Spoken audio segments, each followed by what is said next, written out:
السلام عليكم ورحمة الله وبركاته كلنتي وعنا ونكسن غير تقييمها قاية له ميل كستا جوجتان يسكستان وديغسان إسان كسو دوادا مانتي ورarkayni هنا waxaa ka mid ah dagaalka amxaarada oo si xoogsanayo ciidanka Ethiopia oo asaga laftiisa meeshii baaba badan iyo burbur badan ku soo gaaray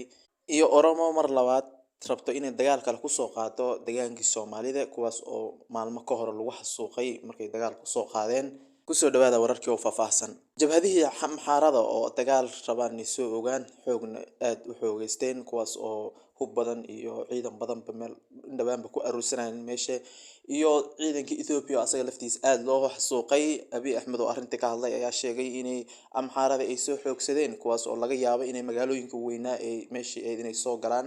inay marka ayada ay burbur badan ay u geystaan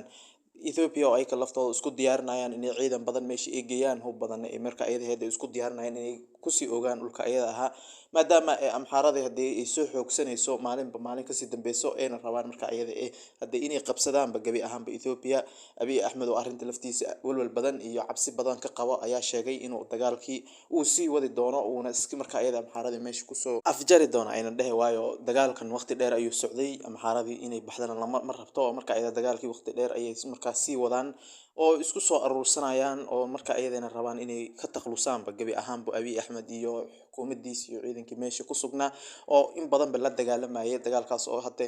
si adkaanayo ama si cuslaanayo una eg ay guuleysan karto oo maadaama ciidan badan iyo hub badan jabhadihii ay isku keensadeen meeshii siday u eg tahayna ciidanka Ethiopia xasuuq badan iyo dhimasho badan ba ay ka laftooda la soo food saartay maalmahan ugu dambeysay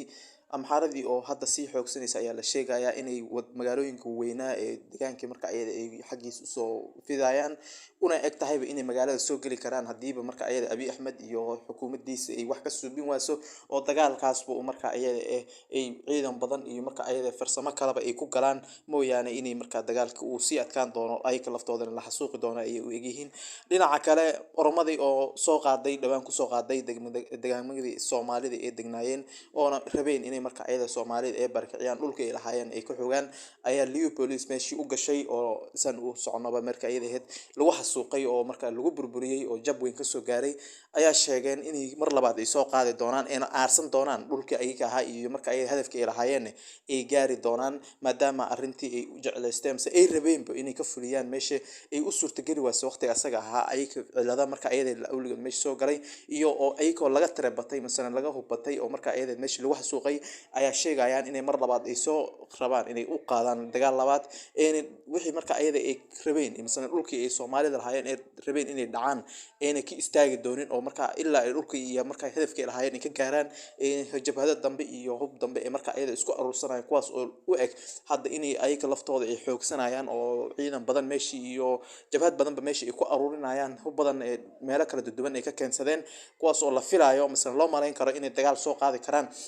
inkastoo hadee Liu Police iyo ciidankii meesha ku sugnaa ay ka laftooda ay dhag bilig u siinin oo wali ay ka laftooda ay face ku jiraan oo rabaan ku kastoo tilaabo soo qaada mas'uul xuduudka marka ay Soomaalida u soo gudbo damcana inuu dagaal iyo xoog ku qaato dhulkaas inay wacdara lagu dhigi doono oo marka ayada asaga laftiisa laga taqluusi doono oo ciidanka diwaan ognahay ciidanka Liu Police ka looma gali karo oo ciidan weyn iyo marka ayada laftooda dagaalo badan ka soo qayb galeen oo meesha ka dagaalamayeen waaye umana eko inay marka ayada wax kasta oo iska dhici kara hadii laga xoog bato laga yaabo in laga marka ay laftooda laga awood bato laakiin sida hadda u socoto misna meeshii ay ka laftooda ay ku sugan yihiin waxay sheegayaan inay laga kareen doonin misna ay laftooda ay dhulkooda ay difaacan doonaan cadow kasta iyo orna kasta oo meesha soo gashana ay iska reebi doonaan ay sheegeen marka dagaalkaas oo asaga laftiisa la filayo ayaa laga horsugayaa inay tilaabada ay qaadi doonaan iyo sidii u soo jawaabaan dagaalkaas maadaama ay sheegeen inay marka ayada ay soo noqon doonaan misan dhulkooda ay u baahnayeen inay ka xoog marka ay dhacaan maadaama dhulkooda Soomaaliya iska reeysan la socono damcaan inay xoog ku qaataan inay u suurtagali waasay ayay rabaan mar labaad inay u soo duulaan dhulka xoog ku qabsadaan kuwaas oo ay ka laftooda dheeldheen iyo ciyaar ay noqon doonin laakiin waa ka filaynaa tilaabadii iyo sidii ay noqoto wa alaykum salaam wa rahmatullahi wa barakaatuh